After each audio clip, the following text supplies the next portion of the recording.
Dear students, welcome. भौतिकी के इस दूसरे क्लास में आप सबका एक बार पुनः स्वागत है। कल हम लोग विज्ञान की परिभाषा और 9th क्लास के विज्ञान से संबंधित विषय वस्तु, परीक्षा से संबंधित प्रश्न किस प्रकार आते हैं, कैसे उनकी तैयारी करनी है, इसके बारे में हम लोग जाने थे। आज उसके आगे हम आपका थोड़ा सा परिचय भौतिकी से कराना चाहते हैं। भौतिकी क्या है, क्यों जरूरी है, क्या संबंध है, क्या उपयोग है भौतिकी का, इसके बारे में हम आज आप लोगों से बात करने वाले हैं। तो आइए देखते हैं भौतिकी क्या है। The branch of science which deals with the study of nature and natural phenomena is called physics। कहने का मतलब कि भौतिकी विज्ञान की एक ऐसी शाखा है जिसमें प्रकृति तथा प्रकृति में घटने वाली विभिन्न प्राकृतिक घटनाओं का अध्ययन किया जाता है। प्रकृति में घटने वाली घटनाओं का अध्ययन जहां किया जाए वो भौतिकी है। यह भौतिकी निर्जीव वस्तुओं से संबंधित है, इसी में इसका उपयोग हम लोग करते हैं, अध्ययन करते हैं। तो यह परिभाषा, यह छोटी सी परिभाषा आप देख लेंगे, आवश्यक हो नोट कर लेंगे।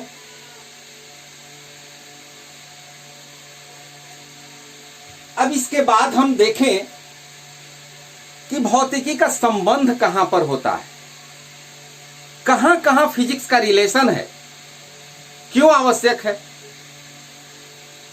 तो देखिए, physics in relation to chemistry, भौतिकी का रसायन विज्ञान से क्या संबंध है। भौतिकी का रसायन विज्ञान से संबंध है। आधुनिक भौतिकी में परमाणु की संरचना, रेडियो सक्रियता, एक्स किरणें, विवर्तन इत्यादि की घटनाएं, इन सब के अध्ययन करने में रसायन शास्त्रियों को काफी मदद मिलती है। यहां तक कि आवर्त सारिणी में तत्वों को सजाने में भी बहुत सहायता मिलती है। रसायन विज्ञान में इसके अलावा बहुत उपयोग है और रिलेशन है। बायोलॉजिकल साइंस यानी प्राणी विज्ञान में भी भौतिकी का बहुत अच्छा उपयोग होता है। प्राणी विज्ञान का मतलब जीव विज्ञान। माइक्रोस्कोप नाम सुने होंगे, अच्छी तरह से जानते होंगे। सूक्ष्मदर्शी, छोटे छोटे जीवों को, जीवाणुओं को देखने के लिए, उनका अध्ययन करने के लिए माइक्रोस्कोप का उपयोग किया जाता है। और ये माइक्रोस्कोप भौतिक विज्ञान की ही देन है। आज के इस वर्तमान परिस्थिति में जो महामारी हम लोगों के समक्ष उत्पन्न हुई है, जिसके कारण ऐसी स्थिति आई है कि हम लोग घर में रहकर पढ़ाई करने को, पढ़ने पढ़ाने को विवश हो गए हैं, ये वैश्विक महामारी जिसको प्राकृतिक आपदा कहते हैं, ये नेचर की ही देन है। कहते हैं कि ये चीन के प्रयोगशाला में एक वायरस का निर्माण हुआ। तो प्रयोगशाला कैसी? केमिस्ट्री की प्रयोगशाला। और वायरस क्या? जीव। तो यहां पर फिजिक्स का जो रिलेशन है वो केमिस्ट्री और बायोलॉजी से हो जाता है।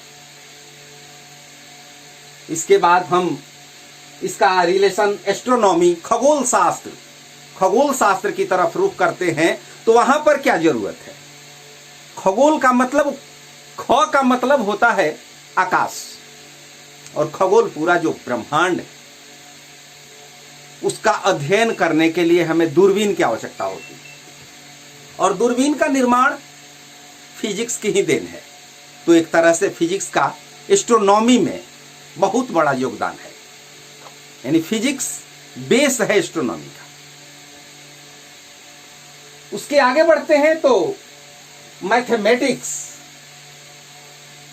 Mathematics is the language of physics. Mathematics is the language of physics.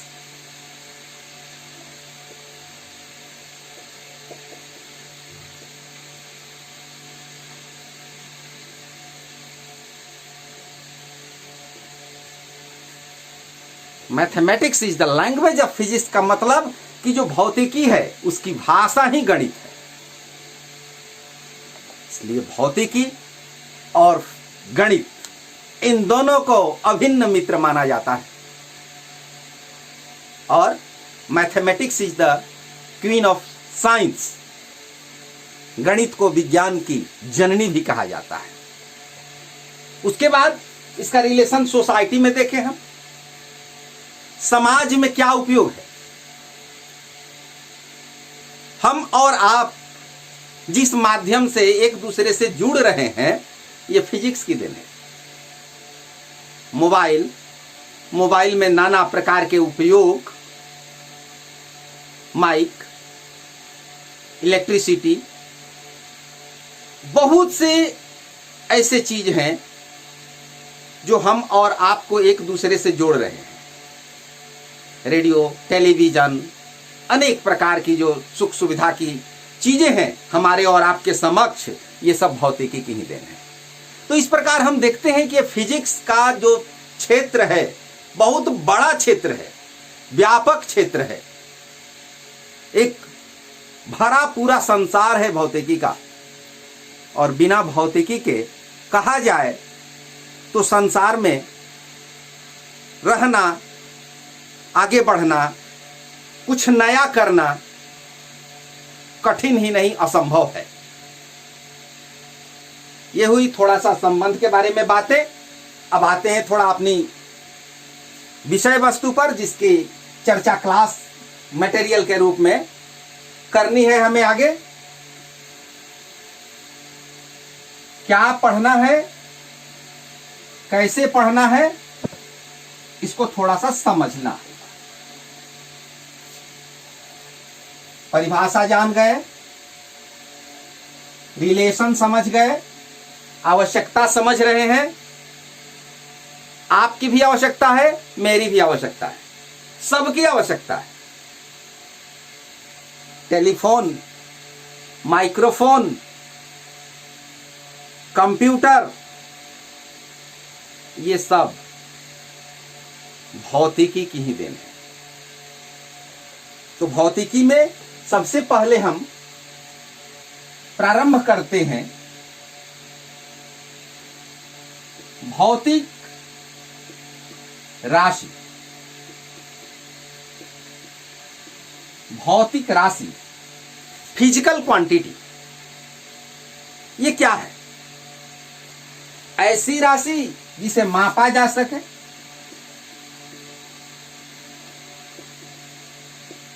जिसे मापा जा सके, जिसे हम माप सकते हो।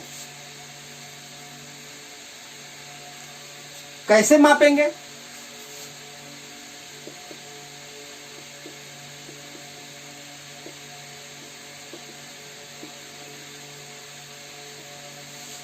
हम और आप कितने देर तक एक दूसरे के समक्ष रहते हैं?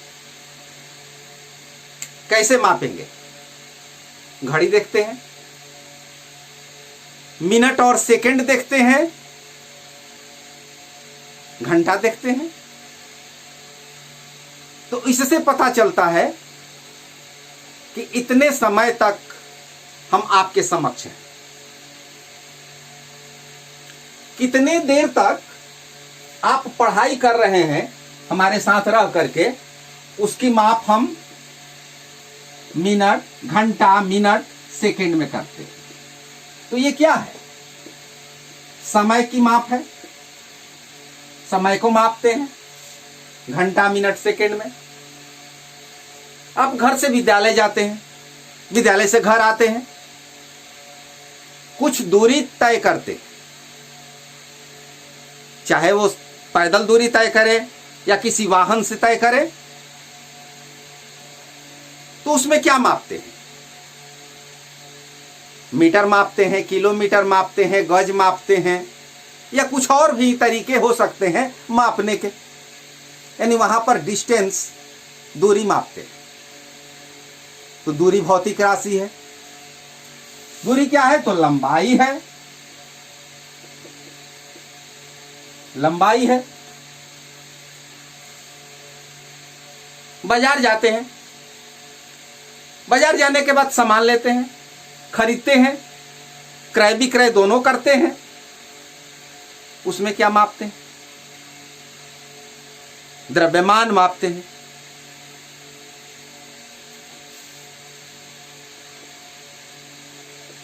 तो इस तरह समय, लंबाई, द्रव्यमान, बहुत सी ऐसी राशियां हैं जिनको मापा जा सकता है। तो ऐसी राशियां जिनको मापा जा सके उसे हम भौतिक राशि कहते हैं। यानी जिन राशियों को हम माप सकते हैं उन्हें भौतिक राशि कहते हैं। अब जैसे मान लीजिए कि आप बाजार गए, सब्जी खरीद रहे हैं, 1 किलो आलू लिए, 1 किलो टमाटर लिए, 1 किलो कोई हरी सब्जी लिए, कुल मिलाकर के 1 केजी टोटल 3 केजी। 3 केजी आपने सब्जी लिया, तो 3 केजी में 3 क्या है? ये मात्रा है, इसको परिमाण भी कहते हैं। और केजी क्या है? ये मात्रक है। तो जिसमें मात्रा और मात्रक दोनों हो वो भौतिक राशि है। मात्रा और मात्रक, मात्रा को जिसके तहत मापा जाए वो मात्रक कहलाता है।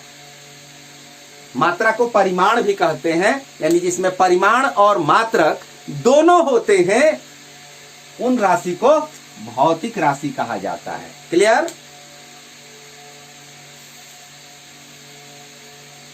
अब भौतिक राशि के बारे में देखें तो ये कितनी प्रकार की होती है, कितनी तरह की होती हैं। Kinds of physical quantities.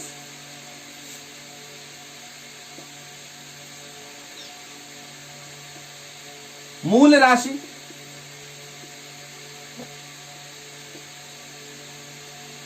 व्युत्पन्न राशि,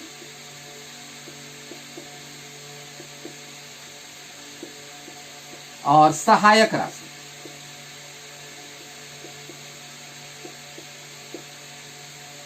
ये फिजिकल क्वांटिटीज, भौतिक राशियां 3 तरह की होती हैं। मूल राशि, व्युत्पन्न राशि और सहायक राशि। इनके बारे में हम समझ करके ही आगे बढ़ेंगे। मूल राशियां क्या हैं? जो किसी दूसरे पर निर्भर नहीं करती, वो मूल राशियां हैं। मूल राशियां कितनी होती हैं याद रखना होगा। मूल राशियां 7 होती हैं। लंबाई, द्रव्यमान, समय, ताप, ज्योति तीव्रता, विद्युत धारा और पदार्थ का द्रव्यमान। ये 7 मूल राशियां होती हैं। मूल राशियां 7 होती हैं। कौन कौन है? अभी लिख ले इसको। लंबाई, द्रव्यमान, समय, ताप, ज्योति तीव्रता, विद्युत धारा, पदार्थ का द्रव्यमान। In the field of chemistry, रसायन के क्षेत्र में इसको कहते हैं। तो ये मूल राशियों को आधारी राशियां भी कहा जाता है।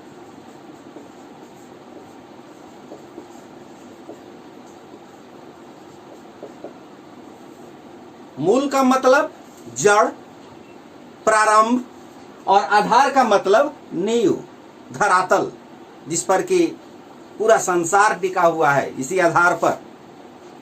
तो मूल राशियां और आधारी राशियां दोनों एक ही हैं, नाम अलग अलग है। Fundamental quantities. व्युत्पन्न राशियां वो क्या होती हैं?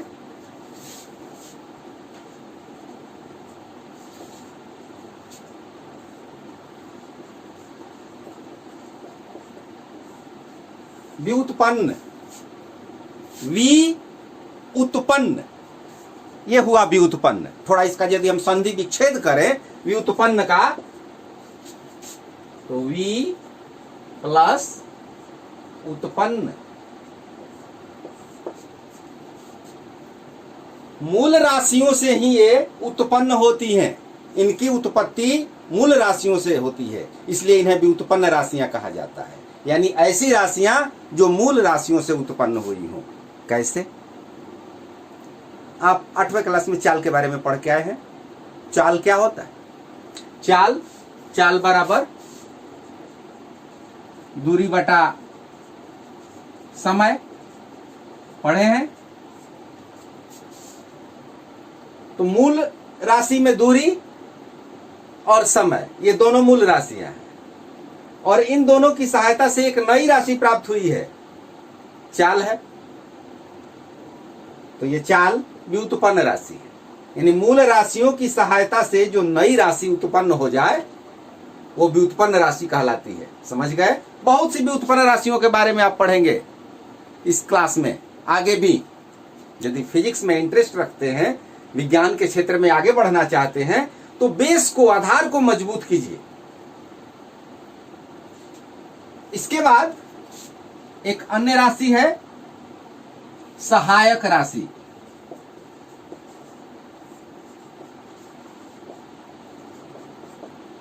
इसकी चर्चा तो बहुत कम है इस क्लास में, लेकिन समझते चलें।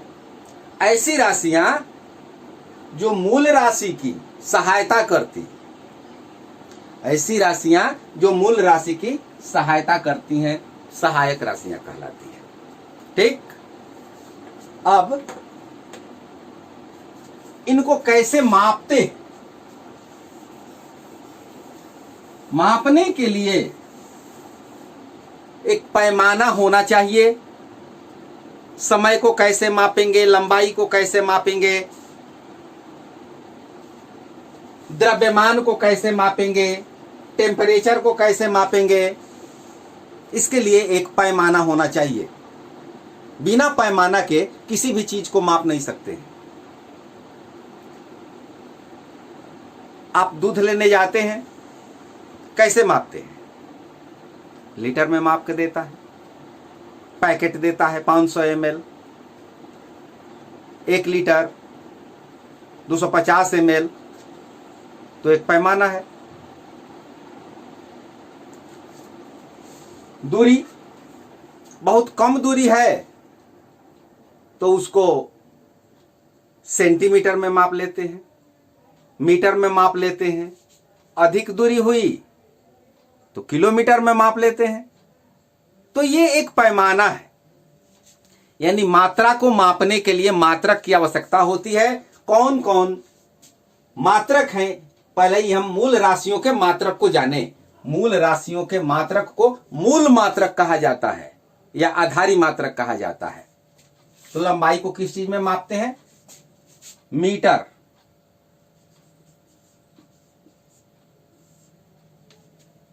मीटर को एम। द्रव्यमान किलोग्राम, केजी।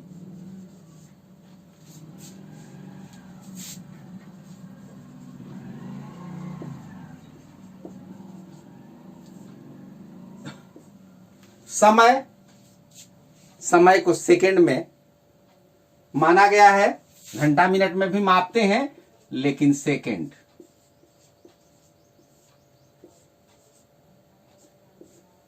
टेम्परेचर, ताप, कहते हैं इतना डिग्री टेम्परेचर है। अभी आज टेम्परेचर कितना है? तो 35 डिग्री से 40 डिग्री के बीच में टेम्परेचर होगा। तो टेम्परेचर सेल्सियस, डिग्री, सेंटीग्रेड, लेकिन नहीं, इसके लिए केल्विन का उपयोग किया जाता है।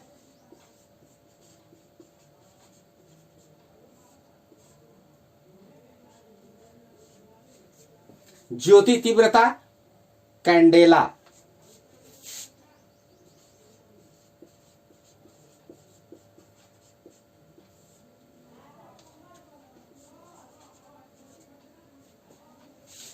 विद्युत धारा, जिस विद्युत के माध्यम से हम कनेक्ट हो रहे हैं, इलेक्ट्रिसिटी, उसको मापते हैं हम एम्पियर में। विद्युत धारा का मात्रक एम्पियर है।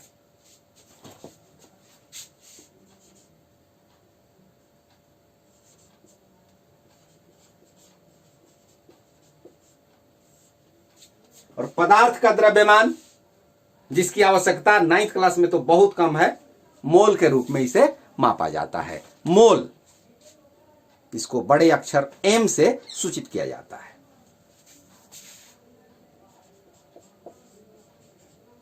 या इसको MOL भी लिख देते हैं, एम्पियर ए। तो ये मूल राशियां और मूल मात्रक, राशियों के मात्रक, ये आप अवश्य याद कर लेंगे, क्योंकि इसमें से प्रश्न आपको अनिवार्य रूप से पूछे जाएंगे। 1 नंबर का सवाल चुनने के लिए, OMR सीट भरने के लिए इसमें से सवाल जरूर रहता है।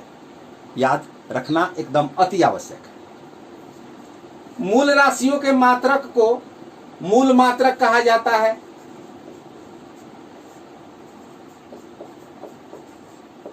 मूल राशियों के मात्रक को मूल मात्रक कहा जाता है। उसी तरह व्युत्पन्न राशियों के मात्रक को व्युत्पन्न मात्रक कहा जाता है।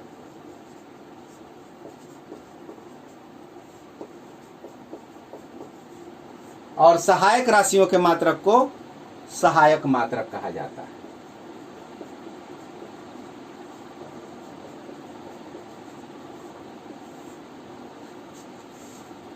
इंपॉर्टेंट है आपको याद रखना, मूल राशियां और मूल मात्रक। राशियों को जानने के बाद राशियों को मापने वाली कुछ सिस्टम हैं, उन सिस्टम को भी जानना आवश्यक है।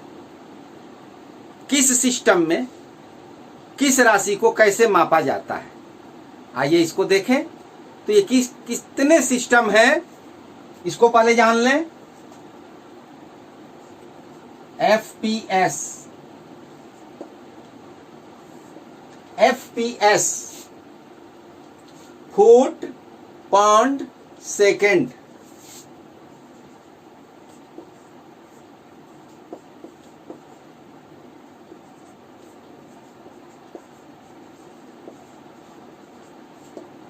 Foot pound second.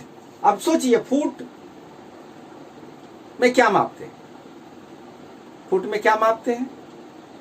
दूरी। दूरी में क्या है? लेंथ है, लंबाई है, यानी लंबाई, लेंथ। पाउंड, इंग्लैंड में पाउंड होता है, जैसे हम लोगों के यहाँ किलोग्राम होता है, ठीक उसी तरह से ब्रिटिश पद्धति है ये, ब्रिटिश पद्धति। पाउंड वजन, द्रव्यमान यानी मास, और सेकेंड समय,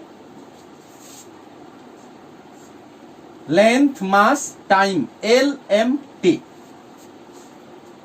FPS पद्धति, ब्रिटिश पद्धति, ब्रिटिश प्रणाली।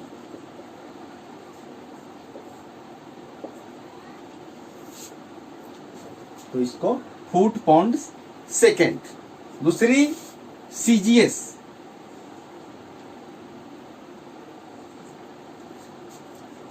ये फ्रांसीसी प्रणाली।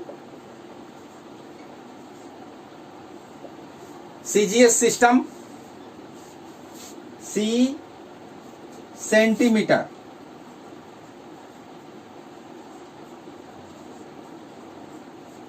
G ग्राम और S सेकेंड। सेंटीमीटर लंबाई सेंटीमीटर में, और द्रव्यमान ग्राम में, और टाइम सेकंड में। यह सिस्टम है CGS सिस्टम। तीसरा सिस्टम होता है मीटर किलोग्राम सेकंड प्रणाली, MKS system. Metre kilogram second, MKS। ये भी फ्रांसीसी पद्धति है, CGS पद्धति का थोड़ा आवर्धित रूप है। M मीटर के किलोग्राम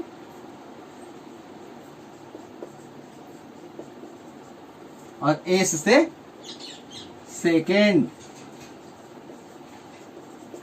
तो ये मापन के 3 सिस्टम है, एफपीएस, सीजीएस और एमकेएस।